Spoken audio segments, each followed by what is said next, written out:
بے یقینی کسی صورتحال ہے۔ پاکستان کے پاس 9 ارب ڈالر سے کم کے ذخائر رہ چکے ہیں زر مبادلہ کے، یعنی کہ ڈالر 9 ارب ڈالر سے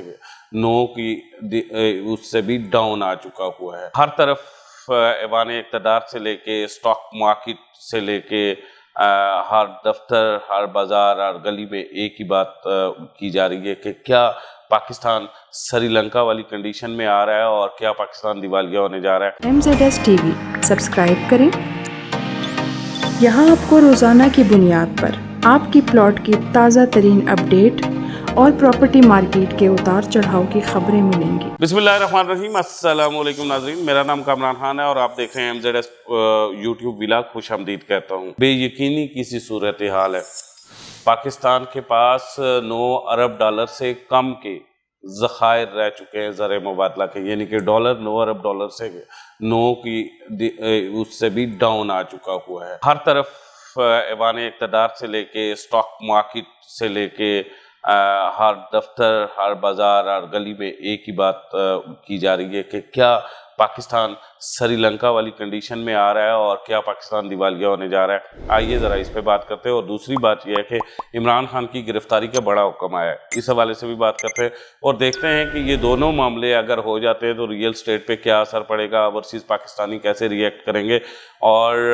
عمران خان کی گرفتاری کے لیے کون سی مشینری استعمال کی جائے گی، اور ساتھ ساتھ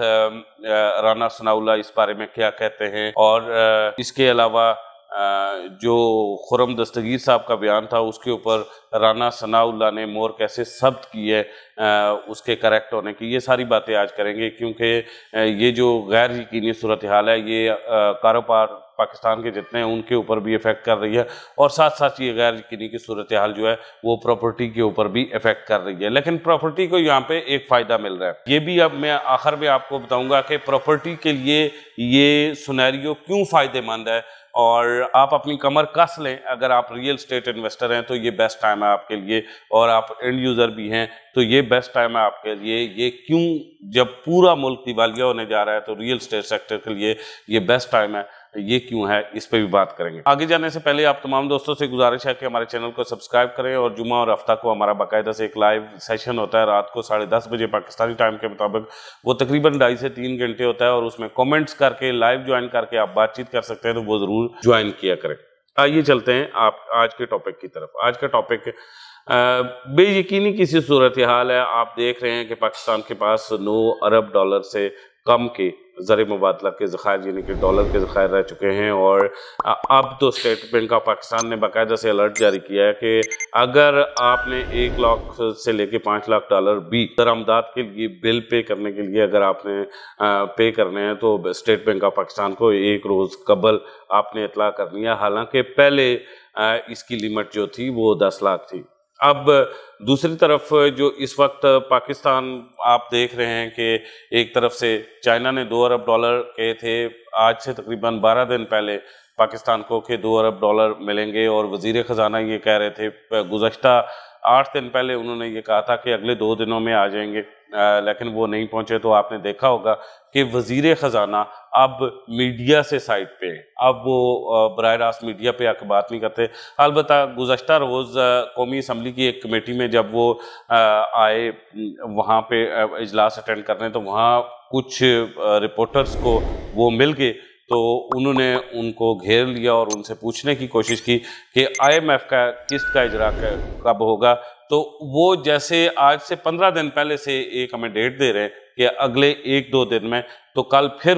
انہوں نے اگلے 1-2 دن کہا، یعنی کہ کل انہوں نے کہا تو 1 دن تو آج ہو گیا ہے، آنے والا دن کل ہے۔ اس سارے سینیریو کے اندر ہمیں کیا نظر آ رہا ہے کہ پاکستان کس طرف جا رہا ہے؟ سب سے پہلے جو لوگ یہ کہہ رہے ہیں کہ پاکستان ڈیفالٹ کی طرف جا رہا ہے، تو ہمیں 1998 میں جانا ہوگا، 1998 میں جانا ہوگا، جب پاکستان میں ایٹمی دھماکے کیے تھے، تو اس وقت پاکستان کے پاس ٹوٹل 4 ارب ڈالر تھے، لیکن اس وقت بھی پاکستان نے ڈیفالٹ نہیں کیا، یعنی کہ ابھی تک آپ کے پاس اگر 8 ارب ڈالر موجود ہیں، یعنی کہ 9 ارب ڈالر کے فگر سے تو ہمارا خزانہ کم آ گیا ہے، اگر آپ کے پاس 8 ارب ڈالر کا فگر موجود ہے تو یعنی کہ مزید 4 ارب روپے کی آپ کو گنجائش ہے. لیکن ایک بات کہ ہمیں یہ بھی دیکھنا ہوگا کہ کچھ سعودی عرب اور دبئی کے جو ایمانتاً ہم نے ڈالر رکھے ہوئے ہیں وہ ہم خرچ نہیں کر سکتے. لیکن جب بھوک ہو تو پیسہ جیب میں ہو تو بندہ کہیں نہ کہیں سے روٹی لے کے کھاتا ہے, کہتا ہے چلو بعد میں کر لوں گا جو بھی ہوگا. یہ خرچ کر سکتے ہیں نہیں کر سکتے اس کے اوپر وہ تو جب ایمرجنسی کنڈیشن آئے گی تو اس کے اوپر بات چیت ہوگی.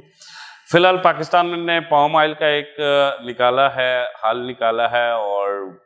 باقاعدہ سے ملائیشیا اس سلسلے میں پاکستان کی مدد کر رہا ہے. دیکھتے ہیں کہ چائنا کی جو امداد ہے وہ اگلے 24 سے 48 گھنٹوں میں آ سکتی ہے, اور اسی طرح IMF اگلے 72 گھنٹے تک یا پھر اگلے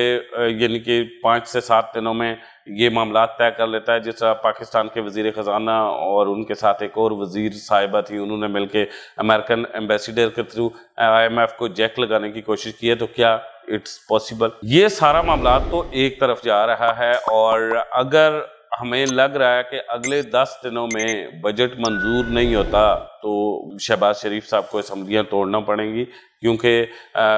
قومی اسمبلی کے حالات آپ بھی دیکھتے ہوں گے, ہم بھی دیکھ رہے ہیں کہ خورشید شاہ صاحب نے ایک اسپیشل نوٹ دیا اور انہوں نے کہا کہ یہ ایڈجرن کریں اجلاس, کیونکہ یہاں پہ منسٹرز نہیں آ رہے. اور قومی اسمبلی میں جو بجٹ پہ بحث ہو رہی ہے وہاں وزراء اور وہاں کے جو لوگ ہیں ان کی حاضری کی تعداد پرسوں 20 تھی اور اس کے اگلے دن 17 تھی. اور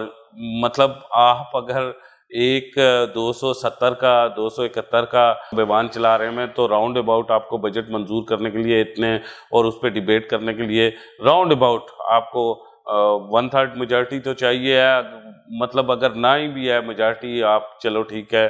میجارٹی کی بات نہیں کرتے, ایک بڑی سیاسی پارٹی جو ہے باہر بیٹھی ہوئی ہے, پھر بھی کم از کم 100-200 لوگ تو 100-150 لوگ تو وہاں پہ ہونے ہی چاہیے. لیکن قومی اسمبلی میں بھی لوگ نہیں آ رہے.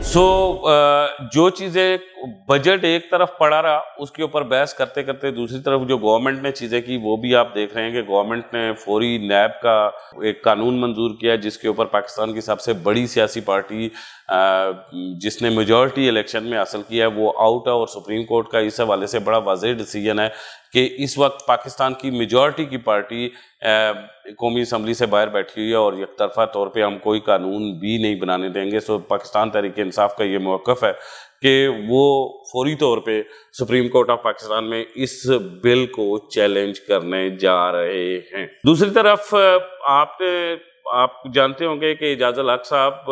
جو ایک سینئر اور بزرگ سیاستدان ہیں, انہوں نے دونوں راولپنڈی اور بنی گالا کے درمیان پل کا کردار ادا کرنے کی کوشش کر رہے ہیں پچھلے 1 ہفتے سے, اور وہ پل کا کردار جو ہے تقریباً اب تک 3 کی ملاقاتوں کا سورس ذرائع مختلف کہہ رہے ہیں کہ 3 ملاقاتیں ہو چکی ہیں, اور ان 3 ملاقاتوں میں جناب اعجاز الحق صاحب نے منانے کی کوشش کی ہے عمران خان صاحب کو, اور انہیں یہ بھی کہا ہے کہ ہم آپ کو ایک گارنٹر پرووائڈ کر دیتے ہیں اور ہم آپ کو بتا دیتے ہیں کہ فلاں تاریخ کو الیکشن ہوگا, تو اب آپ آ کے ایوان میں بیٹھیں اور مل جل کے ہم معاملات الیکشن کی طرف لے جائیں. جیسا کہ آپ نے دیکھا کہ آج سے 5 یا 6 دن پہلے رانا ثناء اللہ نے یہ کہا تھا کہ عمران خان کو کہ اسمبلی میں بیٹھنا چاہیے. اب کچھ مزید ذرائع ہیں یہ دعویٰ کر رہے ہیں کہ عمران خان صاحب کے پاس کچھ مزید لوگوں کو بھیجا جا رہا ہے, کچھ پیغامات راولپنڈی کی طرف سے دیے جا رہے ہیں کہ اب آپ واپس آئیں اور اسمبلی میں بیٹھیں, ہم آپ کو گارنٹی کرتے ہیں کہ ہم الیکشن کی ڈیٹ اناؤنس کروائیں گے اور الیکشن کروانے کی کوشش کریں گے. لیکن عمران خان ایسا کرنے کو کیوں تیار نہیں ہے؟ عمران خان ایسا کرنے کو تیار اس لیے نہیں ہے کہ جیسا کہ آپ جانتے ہیں کہ گورنمنٹ آف ترکیہ ہے اس نے اور چائنا کی گورنمنٹ نے شاہ محمود قریشی صاحب کو باقاعدہ سے دعوت دی ہے اور وہاں بلایا ہے. اس کڑے وقت میں اپوزیشن کے سابقہ وزیر خارجہ کو کیوں بلایا ہے, وہاں پہ کیا وجہ ہے؟ اس کی 2 وجوہات ہو سکتی ہیں. پہلی آپ جانتے ہیں کہ جیسے مختلف ممالک جو دوست ممالک ہوتے ہیں وہ حکومتوں کو بلاتے ہیں, اسی طرح وہ اپوزیشن پارٹیوں کو بھی بلاتے ہیں اور اس حوالے سے بات چیت, ان کے مختلف اجلاس ہوتے ہیں, مختلف چیزیں ہوتی ہیں, وہ بلاتے ہیں, وہ کوئی اتنی بڑی یہ چنبے کی بات نہیں ہے. لیکن دوسری بات یہ ہے جو پہلی سے زیادہ ایتھنٹک ہے وہ یہ ہے کہ اس پاکستان میں رجیم چینج ہوا ہے، اور رجیم کی چینج کے بعد رشیا کے سفیر نے باقاعدہ سے اپنے انٹرویو میں یہ بات کہی ہے کہ پاکستان کا رجیم چینج جو ہے نا عمران خان کے رشیا کے دورے کے بعد سے ہوا ہے، اور اس میں اثر ڈالا ہے، اثر اس کے اوپر ضرور دیا گیا ہے۔ اب اگر ایسی سچویشن میں جو رشین بلاک ہے، جسے آپ چائنی بلاک بھی کہتے ہیں، رشین بلاک بھی کہتے ہیں، ریجنل بلاک بھی کہتے ہیں، ایک طرف جو ہماری گورنمنٹ موجودہ سٹنگ گورنمنٹ ہے یہ امریکی حمایت یافتہ ہے، اور دوسری طرف رشیا اور چائنا نے بھی اپنے ہتھیار نہیں ڈالے، وہ بھی عمران خان صاحب کے ساتھ براہ راست رابطے میں ہیں۔ اس سلسلے میں یہی آپ دیکھ سکتے ہیں کہ چائنا کے پاس چیف آف آرمی سٹاف خود گئے، وہاں گئے، انہوں نے بات چیت کی، اور وہاں سے انہوں نے ایڈ لانے کی کوشش کی، لیکن چائنا نے انہیں کہا جی ضرور ہم آپ کو دیں گے، لیکن ابھی 2 ہفتے گزرنے کے بعد بھی وہ $2 ارب نہیں پہنچے۔ اس پہ مجھے ایک واقعہ یاد آیا، ویڈیو تو کافی لمبی ہو رہی ہے لیکن ایک واقعہ یاد آیا ہے۔ وہ واقعہ اس طرح سے ہے کہ کوئی بادشاہ کہیں سفر کر رہا تھا اپنے سارے قافلے کے ساتھ، تو راستے میں ایک کمار کھڑا تھا، اور وہ اپنے گدھے کو ہاتھ سے پکڑ کے کھڑا تھا، اور اس کے ارد گرد کافی سارے لوگ کھڑے تھے۔ تو بادشاہ سلامت نے دیکھا کہ یہاں گدھے کے ارد گرد رش ہے، انہوں نے اتر کے پوچھا کہ یہاں کیا ہو رہا ہے؟ تو وہاں کہا جی یہاں یہ کمار کا گدھا ہے، اس کے اوپر جو بیٹھتا ہے نا تو اسے یہاں سے براہ راست مدینہ منورہ نظر آتا ہے۔ تو بادشاہ نے سوچا کہ یہاں سے میرا حج ہو رہا ہے تو میں بھی کیوں نہ بیٹھوں۔ تو بادشاہ نے کہا، جب بیٹھنے لگا گدھے پہ تو کمار نے اسے کہا ایک بات یاد رکھیں، جس بندے کو مدینہ منورہ نظر نہیں آتا وہ مسلمان نہیں ہوتا۔ اس نے کہا ٹھیک ہے۔ بادشاہ اوپر چڑھا، بیٹھا گدھے پہ، اور اس سے کمار نے ایک طرف مغرب کی طرف انگلی کا اشارہ آسمان کی طرف کرتے ہوئے کہا کہ وہ سامنے آپ نے دیکھا مدینہ منورہ۔ بادشاہ مجبور تھا کہ اگر میں یہ کہتا ہوں کہ میں نے مدینہ منورہ میں نہیں دیکھا تو یہ سارے لوگوں کے سامنے یہ مشہور ہوتی ہے بات کہ میں مسلمان نہیں ہوں۔ اس نے کہا ہاں ہاں میں نے دیکھ لیا، وہ مدینہ بھی دیکھ لیا اور مکہ بھی مجھے نظر آ رہا ہے۔ بادشاہ گدھے سے نیچے اترا تو کمار بڑا چالاک تھا، اس نے کہا جی میرا انعام دے دیں۔ تو بادشاہ نے ایک چھوٹے سے کاغذ پہ اسے لکھ کے دے دیا لارا اور لپا۔ بادشاہ جو قافلہ لے کے آگے نکلا، کمار وزیر خزانہ کے پاس چلا گیا اور وزیر خزانہ کو جا کے رکا پکڑایا کہ رکا ہے، مجھے بادشاہ سلامت نے انعام دیا۔ اس نے کہا یار اس پہ تو کچھ بھی نہیں لکھا ہوا ہے، ایک لارا ہے ایک لپا ہے۔ اس نے کہا جی میں لارا ہوں اور میرا بھائی لپا ہے، یہ جو ہے نا میرے والا انعام مجھے دے دیں، اور لپے والا بعد میں آپ نے میرا بھائی آئے گا تو اس کو دے دینا ہے۔ تو وزیر خزانہ نے آگے رکے پہ لکھ کے دیا کہ لارا اور لپا۔ اس نے کہا یہ دونوں انعام ایک ہی بندے کو ملیں گے، اور آپ اپنے بھائی کو جا کے یہ رکا پکڑا دیں، وہی دونوں کے آ کے لے جائے۔ اب بات یہاں پہ یہ ہے کہ وہ جو رقم $2 ارب کی ہمیں چائنا دے رہا تھا، اس میں شاہ محمود قریشی کو باقاعدہ سے انوائٹ کیا گیا ہے، اور اس انویٹیشن میں باقاعدہ سے ترکی کو اور چائنا نے بھی بلایا ہے۔ اس سے یوں لگتا ہے کہ ریجنل بلاک نے بھی ہتھیار نہیں ڈالے، روس نے بھی ہتھیار نہیں ڈالے، اور اسپیشلی گزشتہ روز جو روس کے صدر نے براہ راست پاکستان کا نام لیے بغیر پریس ریلیز میں ایک بات کی، تو اس میں پاکستان کی موجودہ گورنمنٹ کو یہ اندیہ دیا ہے کہ آپ کو پیٹرول اس لیے نہیں دیا کہ یہ وجوہات ہیں، آپ امریکہ سے اثر لیتے اور امریکہ کے گروپ میں کھڑے ہیں۔ یہ اس وقت کنڈیشن ہے پاکستان میں، اور ایسے میں رانا ثناء اللہ اور ان کے اتحادیوں کا یہ کہنا ہے کہ عمران خان صاحب کو گرفتار کیا جائے گا۔ آپ جانتے ہیں کہ تقریباً 1,500 سے 2,000 لوگ بنی گالہ کے ارد گرد مختلف جگہوں پر سارا دن بیٹھے رہتے ہیں، اور ساری رات وہاں پہ ٹینٹ لگا کے سوتے ہیں۔ اور 2 دن پہلے جو کچھ ہوا رات 10 بجے جو مہنگائی کے حوالے سے تھا، وہ بھی آپ نے دیکھا کہ کتنا بڑا عمران خان صاحب نے ایک کراؤڈ نکالا تھا،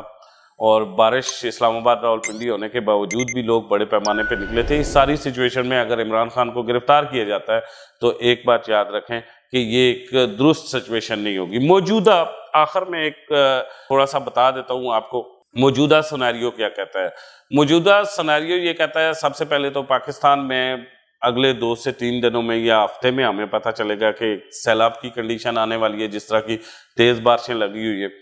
اس کے بعد موجودہ سناریو ہمیں یہ بھی کہتا ہے کہ